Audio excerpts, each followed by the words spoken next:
இதற்காக தண்ணீரை முதலிலே கொடுக்கிறோம்.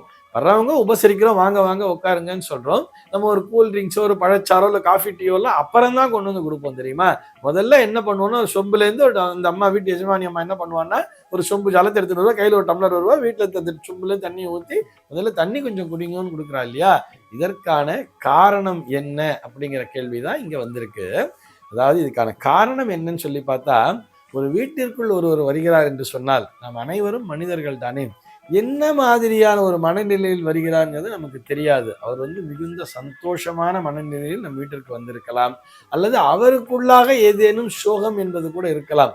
அந்த சோகத்தினை அவர் சுமந்து வந்திருக்கலாம், அல்லது நம் மீது பொறாமைப்படக்கூடிய மனிதர்களாக கூட இருக்கலாம்.